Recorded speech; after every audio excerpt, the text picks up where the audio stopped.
Hello friends, நம்ம இப்ப Alaska trip தான் பார்த்துட்டு இருக்கோம். வாங்க இன்னும் கொஞ்சம் ஆழமா அலாஸ்காக்குள்ள பயணிக்கலாம். இன்னைக்கு நம்ம அலாஸ்கா ட்ரிப்போட டே 3 ஆகிருச்சு. இப்ப நம்ம எங்க தங்கியிருக்கோம்னா, பஃபின் இன் அப்படிங்கிற ஹோட்டல்ல தான் நேத்து நைட்டு வந்து தங்கனோம். இந்த ஹோட்டல் பார்த்தீங்கன்னா, $160 பெர் டே அந்த மாதிரி வந்து ரேட் சார்ஜ் பண்றாங்க. இங்க ஹோட்டல்ஸ்லாம் பார்த்தீங்கன்னா, கொஞ்சம் எக்ஸ்பென்சிவா தான் சார்ஜ் பண்றாங்க. இந்த ஹோட்டல்ல நம்மளுக்கு காம்ப்ளிமெண்டரி பிரேக்ஃபாஸ்ட் குடுக்குறாங்க. மோஸ்ட்லி எல்லா ஹோட்டல்லயுமே நம்ம புக் பண்ணதுல காம்ப்ளிமெண்டரி பிரேக்ஃபாஸ்ட் குடுக்குறாங்க. நம்ம இப்ப காம்ப்ளிமெண்டரி பிரேக்ஃபாஸ்ட்லாம் சாப்பிட்டு முடிச்சாச்சு. இப்ப பார்த்தீங்கன்னா, நான் இங்க என்ன பண்ணிட்டு இருக்கிறேன்னா, இந்த மாதிரி எல்லா ஹோட்டல்லயுமே இங்க வச்சிருப்பாங்க. என்னென்ன ஆக்டிவிட்டீஸ் அலாஸ்காவ சுத்தி இருக்கு அப்படின்னு சொல்லிட்டு நெறைய ஆக்டிவிட்டீஸ் வச்சிருந்தாங்க. நான் வந்து இன்னைக்கு எங்களுக்கு வந்து டே வந்து என்ன பண்றதுன்ற பிளான்லாம் எதுவும் இல்ல.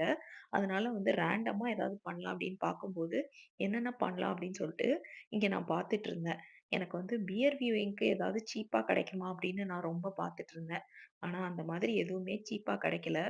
இந்த ஆஃப் சீசன்ல பார்த்தீங்கன்னா, அதுவும் ரொம்ப காஸ்ட்லியா 1400க்கு தான் மினிமம் வந்து ஸ்டார்ட் ஆகுற அளவுக்கே இருந்துச்சு.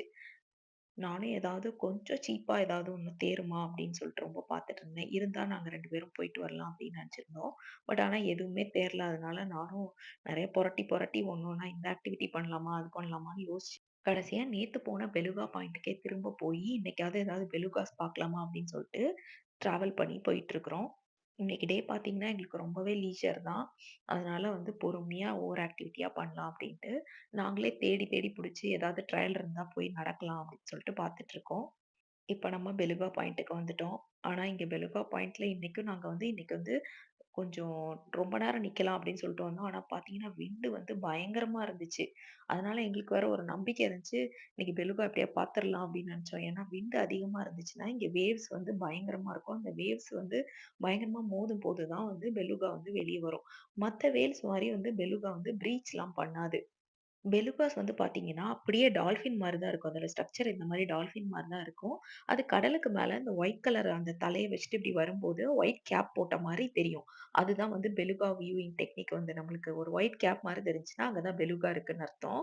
இப்போ முன்னாடிலாம் பார்த்தீங்கன்னா, பெலுகா வேல்ஸோட பாப்புலேஷன் 3000 அந்த ரேஞ்சுல இருந்திருக்கு. ரொம்ப முன்னாடி. அதுக்கப்புறம் பார்த்தீங்கன்னா, இப்போ ஒரு 10 வருஷமாவே வந்து 300 நம்பர்ஸ்ல தான் பெலுகா வேல்ஸ் இருக்கு. அந்த அளவுக்கு பெலுகா வேல்ஸ் வந்து அழிஞ்சுட்டு வருதுன்னா, அப்போ ஓஷனோட ஹெல்த் வந்து ரொம்ப மோசமா இருக்குன்னு அர்த்தம். அவங்க அப்ப பார்த்ததுனால, இப்ப வரைக்கும் வந்து இந்த இடத்துல பெலுகா வேல்ஸ் தெரியும் அப்படின்னு சொல்லிட்டு சொல்லிட்டு இருக்காங்க. ஆனா, இப்போ வந்து ரீசென்ட் டைம்ஸ்ல அந்த அளவுக்கு அதிகமா தெரியுதான்னு தெரியல. ஏன்னா, இங்க நெறைய பேர் வந்து வந்து நின்னு பார்க்குறாங்க. ஆனா, யாருக்கும் தெரிஞ்ச மாதிரியே தெரியல. இன்னொன்னு மேபி ஜூலைல அந்த டைம்லலாம் வந்தா கொஞ்சம் பெலுகாஸ் நெறைய தெரியுமான்னும் நம்மளுக்கு தெரியல. இன்னொன்னு பெலுகாஸ் வந்து பார்த்தீங்கன்னா, மத்த வேல்ஸ் மாரி ப்ரீச் பண்ணவும் செய்யாது. அதாவது மத்த வேல்ஸ்லாம் வந்து தண்ணிக்குள்ள இருந்துட்டு மேல வந்து தான் வந்து மூச்ச வந்து இழுத்து வெளிய விடும். அப்போ வந்து அது வந்து அந்த ப்ளோ ஹோல் வழியா வந்து அப்படியே பயங்கரமா தண்ணிய வந்து அடிச்சு அப்படியே வெளிய ஸ்ப்ரே பண்ணிவிடும். அந்த மாதிரி பெலுகாஸ் பண்ணாது. அதனால வந்து நம்மளால கண்டுபிடிக்கவும் முடியாது. நமக்கு சும்மாவே ஒழுங்கா கண்ணு தெரியாது. இங்க இருக்கிறவங்க நெறைய பேரு பைனாகுலர்லயாவது பார்க்குறாங்க. எங்களுக்கு வந்து கண்ணும் ஒழுங்கா தெரிய மாட்டேங்குது. அதனால நாங்களும் ஒயிட் கேப் ஏதாவது தெரியுதான்னு பார்த்துட்டு இருந்தோம். இப்ப அடுத்து நம்ம வந்திருக்கிற இடம் பார்த்தீங்கன்னா, அலேஸ்கா மவுண்டைன் ட்ராம் அப்படின்ற இடத்துக்கு வந்திருக்கோம். இது வந்து $50 சார்ஜ் பண்றாங்க பெர் பெர்சனுக்கு. இது வந்து இங்கருந்து மேல ட்ராம்ல மேல வரைக்கும் கூட்டிட்டு போயிட்டு, அப்படியே வந்து கூட்டிட்டு வந்துருவாங்க. 15 மினிட்ஸ் ஒன்ஸ் வந்து இந்த ட்ராம் கிளம்பி போயிட்டே இருக்குது. அதனால நம்ம மேல போயிட்டு ஏதாவது ஆக்டிவிட்டி பண்ணிட்டு, எந்த 15 மினிட்ஸ்க்கு ஒன்ஸ்னாலும் ட்ராம்ல ஏறி வந்துக்கலாம். இப்ப கீழ வெதர் பார்த்தீங்கன்னா, லைட்டா மழை வந்து தூறிக்கிட்டு இருக்குது. ரொம்பலாம் பயங்கர குளிர்லாம் கிடையாது. நான் மழைக்காக தான் ஜாக்கெட்டே போட்டிருக்கிறேன். அந்த அளவுக்கு தான் டெம்பரேச்சர் இருக்கு. இப்ப மேல போய் பார்க்கலாம், நமக்கு என்ன மாரி டெம்பரேச்சர் இருக்குன்னு சொல்லிட்டு. இந்த ட்ராம்க்கான டிக்கெட்ட ஆன்லைன்லயே வாங்கியாச்சு. வாங்க இப்ப நம்ம ட்ராம்ல ஏறலாம். இப்ப நம்ம ட்ராம் ஏறுற இடத்துக்கு வந்தாச்சு. ரொம்பலாம் கூட்டமா இல்ல. கொஞ்சம் பேர் தான் இருக்காங்க. இதுதான் நம்ம ஏறப் போற ட்ராம். ஒரு ட்ராம் மேல போம்போது, 1 கீழ வருது. 2 ட்ராம் வந்து போயிட்டு இருக்குது. இந்த ரிசார்ட்ல பார்த்தீங்கன்னா, மவுண்டெயின்க்கு மேல நெறைய வந்து ஸ்னோ ஆக்டிவிட்டீஸ்லாம் இருக்குது. இந்த ட்ராம் தவிர பக்கத்திலேயே வந்து சேர் கார் மாதிரியும் இருக்குது. ஆனா சேர் கார்லாம் போற அளவுக்கு வந்து இன்னும் வந்து ரொம்ப சம்மர் வந்தா தான் அதெல்லாம் போ முடியும். ரொம்ப குளிருங்கிறதுனால நாங்க ட்ராம்லயே போலாம் அப்படின்னு சொல்லிட்டு ட்ராம்ல போயிட்டோம். ட்ராம்க்குள்ள பார்த்தீங்கன்னா, சீட்ஸ் வந்து ஒரு 4, 5 சீட்டு தான் இருக்கும். 4, 5 பேர் தான் உட்கார்ற மாரி. மீதி பேர்லாம் வந்து நம்ம நின்னுகிட்டு தான் போற மாரி இருக்கும். இவர் வந்து நம்மளுக்கு நரேட் பண்ணுவாரு. நம்ம அங்க போய் இறங்கிட்டு என்னென்ன பண்ணணும் அப்படின்னு சொல்லிட்டு. எங்கெங்கலாம் போலாம், எங்கெங்கலாம் போக்கூடாது அப்படின்லாம் சொல்லுவாங்க. இது ட்ராம்க்குள்ள போம்போது சுத்தி இருக்கிற வியூ பாருங்க. கீழலாம் வந்து அவ்வளவா ஸ்னோ எதுவுமே இல்ல. ஆனா இந்த மவுண்டைன் மேல போக போக கொஞ்சம் கொஞ்சமா அங்கங்க ஸ்னோ கிடக்குது. நாங்க இங்க ட்ராம்ல போற வரைக்கும் என்ன யோசிச்சோம்னா, நமக்கு வந்து இங்க வந்து கீழ வந்து மழை பெஞ்சுகிட்டு ரொம்ப டெம்பரேச்சர் நார்மலா இருக்கு. இங்க மேல அப்படி என்ன டெம்பரேச்சர் இருக்க போது? அப்படின்னு யோசிச்சுட்டு ஜாக்கெட்லாம் எடுத்துட்டு போணுமான்னு யோசிச்சுட்டு இருந்தோம். சரி மழைக்கு ஜாக்கெட் வேணுமேன்னு தான் எடுத்துட்டு போனோமே தவிர, குளிரும்னு நெனச்சு கூட பார்க்கல. ஆனா மேல போன பிறகு தான் நீங்க வந்து உங்களுக்கு நான் காட்டுறேன் எப்படி வித்தியாசமா இருந்துச்சுன்னு. இது கொஞ்சம் கொஞ்சமா மேல போற டைம்லயே பார்த்தீங்கன்னா, இந்த மாதிரி அங்கங்க ஸ்னோ வந்து அப்படியே தூவி விட்ட மாரி இருந்துச்சு. நான் கூட சரி லைட்டா ஸ்னோ இருக்கும் அப்படின்னு சொல்லிட்டு மேல போற வரைக்கும் நெனச்சுட்டு இருந்தோம். எங்களுக்கு அலாஸ்கால ஒவ்வொரு இடத்துக்கு போம்போது ஒவ்வொரு மாதிரி வெதர் இருக்குது. திடீர்னு ரொம்ப ஹாட்டா இருக்குது. திடீர்னு பார்த்தீங்கன்னா, அ ரொம்ப கோல்டா இருக்குது. திடீர்னு வந்து மழை பெஞ்சுக்கிட்டு ஒரு மாரி விண்டியா இருக்குது. ஒரு வித்தியாசமா இருந்துச்சு. அதனால வந்து ரொம்ப எதிர்பார்த்துட்டு தான் போனோம். இங்க எப்படி இருக்க போகுது மேல அப்படின்னு சொல்லிட்டு எதிர்பார்த்துட்டு போனோம். போம்போதே தெரிஞ்சுச்சு, லைட்டா ஸ்னோ விழுற மாரி தெரிஞ்சுச்சு. நாங்க அப்பவே என்ன இந்த சீசன்ல ஸ்னோ விழுந்துட்டு இருக்குது அப்படின்னு நெனச்சோம். நாங்க முன்னாடி விழுந்த ஸ்னோ தான் இங்க கிடக்குது அப்படின்னு நெனச்சுட்டு இருந்தோம். ஆனா போய் பார்த்த பிறகு தான் தெரிஞ்சுச்சு. இது எல்லாமே இப்ப விழுந்த ஃப்ரெஷ்ஷான ஸ்னோ தான் அப்படின்னு சொல்லிட்டு. ஏன்னா வந்து ரொம்ப நாள் ஆன ஸ்னோ வந்து ஒரு மாரி ஐஸ் மாரி ஆயிரும். இது வந்து அப்படியே வந்து அள்ளி எடுக்கிற மாரி வந்து ஃப்ரெஷ்ஷான ஸ்னோவா விழுந்து கிடந்தது. இந்த ட்ராம்ல இப்ப நாங்க எவ்ளோ டிஸ்டன்ஸ் டிராவல் பண்ணியிருப்போம் அப்படின்னு பார்த்தீங்கன்னா, ஒரு 2000 ஃபீட் அளவுக்கு டிராவல் பண்ணியிருக்கோம். ஏன்னா இந்த மவுண்டெயினோட எலிவேஷன் வந்து அந்த அளவுக்கு தான். இந்த 2000 ஃபீட் மேல டிராவல் பண்ணி வந்ததும், இங்க வந்து வெதரே அப்படியே சேஞ்ச் ஆயிடுச்சு. கீழ வந்து மழை பெஞ்சுட்டு இருக்குது. மேல வந்து அப்படியே ஸ்னோ பெஞ்சுட்டு இருக்குது. அந்த மேல தெரியிறது பார்த்தீங்கன்னா, ஒரு கிஃப்ட் ஷாப் மாரி இருக்கு. அப்புறம் சாப்பிடுறதுக்கு ஒரு ரெஸ்டாரண்ட்டும் மேல இருக்கு. இவ்வளோ தான் மேல இருக்கு. அது போக வந்து ஸ்கீயிங் இதெல்லாம் பண்றவங்களுக்கு தனி ஏரியா இருக்கு. ஆனா, அந்த ஏரியாலாம் வந்து மேல வந்து பார்த்தீங்கன்னா, குளோஸ்டுன்னு போட்டிருந்தாங்க. எல்லாரும் பாருங்க, நம்ம ஆவலோட எதிர்பார்த்துட்டு இருந்த இடத்துக்கு வந்தாச்சு. இது ஏதோ இந்த நார்னியால கதவ திறந்தோனே அப்படி திடீர்னு ஒரு ஸ்னோ இது இருக்கிற மாரி இருந்துச்சு எனக்கு. அவ்ளோ நேரம் வந்து திடீர்னு ஸ்னோவ நான் எக்ஸ்பெக்ட் பண்ணவே இல்ல. இவ்ளோ பெரிய அதுவும் உள்ள இவ்ளோ பெரிய மவுண்டைன் ஃபுல்லா ஸ்னோவ எக்ஸ்பெக்ட் பண்ணவே இல்ல நானு. ஸ்னோ நமக்கு புதுசு இல்ல தான். ஏன்னா எங்க ஊர்லயும் அங்க நெறைய ஸ்னோ இருக்கு பாஸ்டன்லயும். ஆனா அங்க என்ன பிரச்சனைன்னா, அங்க நாங்க இந்த மாரி ஸ்னோ டைம்லலாம் இந்த மாரி மவுண்டெயின்க்குலாம் போவே மாட்டோம். வீட்டுக்குள்ள தான் இருப்போம். இங்க வந்து பார்த்தோனே எனக்கு ரொம்ப ஆச்சரியமா இருந்துச்சு. இங்க ஆனா க்ளோஸ் பண்ணி வச்சிருக்காங்க இந்த இடத்தெல்லாம். இத தாண்டி போகக்கூடாது அப்படின்னு சொல்லிட்டு. மேபி ஏதாவது வின்டர் ஆக்டிவிட்டீஸ் பண்றவங்க இங்க பெர்மிஷன் வாங்கி இந்த சைடு அந்த பக்கம்லாம் போறதுக்கு அவங்க கூட போவாங்கன்னு நெனைக்கிறேன். இங்க பாருங்க அப்படியே ஃப்ரெஷ்ஷான ஸ்னோ. அப்படியே தூக்கும்போதே தெரியுது. இல்லன்னா வந்து கட்டியாயிருக்கும். இப்படி அள்ளும்போது நல்லா விழுது. இப்பதான் விழுந்துகிட்டு இருக்குது. எங்க மேலலாம் அப்படியே ஸ்னோவா வந்து விழுந்துட்டு இருக்குது. இந்த வின்டர் ஒண்டர்லேண்ட பார்த்தோனே நான் ரொம்ப ஆர்வ கோளாறுல கையில கிளவுஸ் எல்லாம் போடாம அந்த ஸ்னோவ எடுத்து தூக்கி எறிஞ்சு அப்படி இப்படின்னு விளையாடிட்டேன். ஆனா அதுக்கப்புறம் அதோட இம்பாக்ட் கொஞ்ச நேரம் கழிச்சு பயங்கரமா தெரிஞ்சுச்சு. நீங்க ஸ்னோவ கையில ரொம்ப நேரம் வச்சிருந்தீங்கன்னா, நல்லா கைய ஹாட் வாட்டர்ல போட்டு ரொம்ப நேரம் காட்டுனா தான் சரியாகும். அதுக்கப்புறம் ஒரு வழியா குளிர்லாம் போனதுக்கப்புறம் நாங்க பேக் பண்ணி எடுத்துட்டு வந்த லஞ்ச நான் நின்னுக்கிட்டே இந்த வியூவ பார்த்துக்கிட்டே சாப்பிட்டுட்டேன்.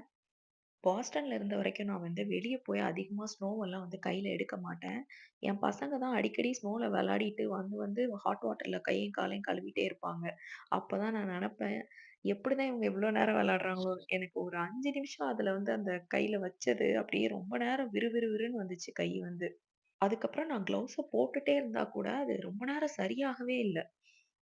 நானும் அதுக்கப்புறம் கிளவுஸ போட்டு போட்டு கையெல்லாம் மடக்கி மடக்கி வச்சு என்னென்னவோ பண்ணி அத ட்ரை பண்ணி சரி பண்ணேன்.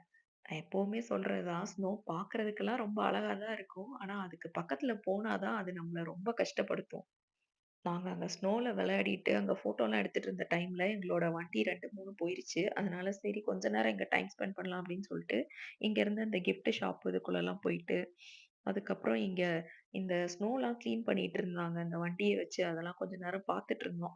அதுக்கப்புறம் எங்க வண்டி எப்போ வரும் அப்படின்னு சொல்லிட்டு வெயிட் பண்ணிட்டு இருந்தோம். நாங்க எங்க எங்க சுத்தி வெயிட் பண்ணிட்டு இருந்தோம். அடுத்த ட்ராம் வரதுக்காக அங்க நின்னு வெயிட் பண்ணி பார்த்துட்டு இருந்தோம். இப்படி வெயிட் பண்ணி பார்த்துட்டு இருக்கறதுக்குள்ளேயே நாங்க ஏற வேண்டிய ட்ராம் வந்துருச்சு. சரி இந்த ட்ராம்ல ஏறி நம்ம கீழ போயிரலாம். டைம் ஆயிடுச்சு அப்படின்னு சொல்லிட்டு அந்த ட்ராம பார்த்துட்டு இருந்தோம். இப்ப இந்த ட்ராம்ல தான் நம்ம கீழ போக போறோம். இதுக்கப்புறம் இந்த ட்ராம புடிச்சு கீழ போயிற வேண்டியது தான். அப்புறம் நம்ம பயணத்தையும் அங்கருந்து தொடங்கலாம். நான் ஏன் இன்ச் பை இன்ச்சா இந்த ஸ்னோ எக்ஸ்பீரியன்ஸ எடுத்திருக்கேன் அப்படின்னு பார்க்குறீங்களா? இது வந்து பார்த்தீங்கன்னா, இது என் கூட சேர்ந்து உங்களுக்கும் நான் கண்ணால பார்த்தது அந்த கேமரா எவ்வளோ தூரத்துக்கு அது கேப்சர் பண்ணியிருக்குன்னு எனக்கு தெரியல. அது பார்க்க அவ்வளோ அழகா இருந்துச்சு. அத வந்து உங்களுக்கும் அப்படியே ஷேர் பண்ணணும் அப்படின்னு சொல்லிட்டு, நான் ஸ்டெப் பை ஸ்டெப்பா நெறைய வீடியோவா எடுத்திருக்கேன். என்ன மாரியே நீங்களும் அத இன்ச் பை இன்ச்சா எக்ஸ்பீரியன்ஸ் பண்ணி பார்த்துருப்பீங்கன்னு நான் நம்புறேன். ஒவ்வொரு இடத்தையும் பார்க்கும்போது, இந்த இடத்துல பார்க்கும்போது இந்த வியூ அழகா இருக்கு, அந்த வியூ அழகா இருக்குன்னு சொல்லிட்டு எதையுமே விட முடியல. அதனால தான் எல்லாத்தையுமே எடுத்துட்டேன். இந்த ஹோல் ட்ராம் எக்ஸ்பீரியன்ஸையுமே நீங்க ஃபுல்லாவே பார்த்து, உங்களுக்கும் ரொம்ப புடிச்சிருக்கும்னு நான் நம்புறேன். அடுத்து நம்ம வந்திருக்கிற இடம் என்னன்னு பார்த்தீங்கன்னா, க்ரோ பாஸ் ட்ரையல். இந்த ட்ரையலுக்கு எதுக்காக வந்தோம் அப்டின்னா, இந்த ட்ரையல்ல வந்து நெறைய வைல்ட் லைஃப்லாம் பார்க்கலாம். கரடி இந்த இடத்துல நெறைய வரும் அப்டின்னு சொல்லிட்டு, ஏஐல கேட்டப்போ, அந்த ChatGPTல சொன்னதுனால, நாங்க இந்த ட்ரையலுக்கு வந்தோம். இந்த ட்ரையல்ல வந்து பார்த்தீங்கன்னா, ரொம்ப ரொம்ப வந்து ரோடு நல்லா இருக்காது அப்டின்னு போட்டிருந்தாங்க ஏற்கனவே. சரி இருந்தாலும் பரவால்ல, இந்த ட்ரையலுக்கு போய் அப்டியாவது கரடிய பார்த்துரலாம் அப்டின்னு சொல்லிட்டு நாங்க இந்த ட்ரையலுக்கு வந்தோம். இதோட ரோட பார்த்தீங்கனாலே தெரியும். ரொம்பவே குண்டும் குழியுமா இருந்துச்சு. ஒரு கார் கூட வரல. அதாவது ஒரு கார் போனா இன்னொரு கார் திரும்பி வர முடியாதுங்கிற மாரி, ஒருத்தங்களுக்கு இன்னொருத்தவங்க சைட்ல ரொம்ப தள்ளி தான் வழி குடுக்கணும். அந்த மாரி இருந்துச்சு. அப்பவே கொஞ்சம் பயமா இருந்துச்சு. ஏன்னா இந்த ஊர்ல இதுவரைக்கும் இந்த மாரி ஒரு ட்ரையல பார்த்ததே இல்ல. ஏன்னா ட்ரையல்னா நல்லா ரோடு போட்டு நீட்டா இருக்கும். இந்த மாரி பார்த்ததில்ல. அதனால சரி இருந்தாலும் பரவால்ல, கொஞ்சம் வித்தியாசமா இருக்கு அப்படின்னு சொல்லிட்டு இங்க வந்துட்டோம். நாங்க இங்க வந்ததே பார்த்தீங்கன்னா, இந்த ட்ரையல்ல எப்படியாவது நடக்கலான்னு தான் வந்தோம். ஆனா இங்க பார்த்தீங்கன்னா, அந்த பக்கம் ஸ்னோ வந்து சரிஞ்சு விழுந்து கிடந்துச்சு. அந்த சரிஞ்சு விழுந்து கிடக்கிற ஸ்னோவ பார்த்ததும் ரொம்ப பயமாயிருச்சு. இதுக்கு மேல இங்க இருந்தா ரொம்ப பயமா இருக்கும் அப்படின்னு சொல்லிட்டு கிளம்பிட்டோம். ஏன்னா திடீர்னு ஸ்னோ வந்து அப்படியே சரிஞ்சு விழுந்து அந்த இடத்த அடைச்சிருக்கு வழிய. இதுக்கு மேல போகவே முடியாதுங்கிற மாரி வழி அடைச்சு கிடந்துச்சு. அத யாரும் கவனிக்கவும் இல்ல. அதனால நாங்க இப்ப நடக்கல, கிளம்ப போறோம் அவ்வளோதான். இன்னைக்கு டே பார்த்தீங்கன்னா, காத்து ரொம்ப ஹெவியா அடிச்சிட்டு இருந்துச்சு. உங்களுக்கு அந்த அலையெல்லாம் பார்த்தாலே நேத்திக்கும், இன்னைக்கும் எனக்கு ரொம்ப டிஃப்ரெண்ட்டா இருந்துச்சு. நேத்து வந்து இந்த அலை வந்து இந்த மாரி இல்ல. இன்னைக்கு பார்த்தீங்கன்னா, அங்கங்க வந்து ஒரு மாரி எழும்பி எழும்பி வரத பார்க்க நான் கூட பெலுகா தான் மேல வருது அப்படின்ற லெவலுக்கு நெனச்சேன். ஆனா பார்த்தா அலையே வந்து ரொம்ப காத்துனால அந்த மாரி ரொம்ப இதா இருந்துச்சு. இப்ப நம்ம அடுத்து வந்திருக்கிற இடம் பார்த்தீங்கன்னா, ஃபிளாட் டாப் மவுண்டைன் ட்ரையல். இது வந்து ஒரு குட்டி ட்ரையல் தான். நம்ம பக்கத்துல போய் அந்த மவுண்டைன மட்டும் பார்த்துட்டு வந்துரலாம் வாங்க. இங்க பார்த்தீங்கன்னா, ஹெவியா காத்தடிச்சு பயங்கரமா குளிருது. கையிலலாம் அதனால தான் கிளவுஸ்லாம் போட்டிருக்கிறேன் நானு. ரொம்ப விறைக்கிற அளவுக்கு குளிருது இந்த இடத்துல. இங்க ஒவ்வொரு இடமும் ஒவ்வொரு மாரி இருக்கு. சில இடத்துல ரொம்ப பயங்கரமா குளிருது. அதுல இதுவும் ஒரு இடம்.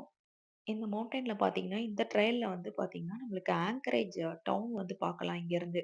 அந்த ட்ரையல் தான் இப்ப நம்ம போறோம். அந்த பக்கம் வேற ஒரு ட்ரையல் இருக்கு. அதுல வந்து இன்னும் மேல போயிட்டு நெறைய வியூஸ் பார்க்கலாம். ஆனா நாங்க இப்போ வந்து இந்த ஆங்கரேஜ் டவுன் பார்க்குற ட்ரையல் மட்டும் தான் பண்றோம். ஏன்னா, இதான் ரொம்ப சிம்பிளான ட்ரையல். கொஞ்ச தூரம் அப்படியே பார்க் பண்ணிட்டு நடந்து வந்து இங்க வந்து பார்க்கலாம். இங்கருந்து பார்த்தா அப்படியே மேலருந்து நம்ம வந்து ஆங்கரேஜ பார்க்கலாம்.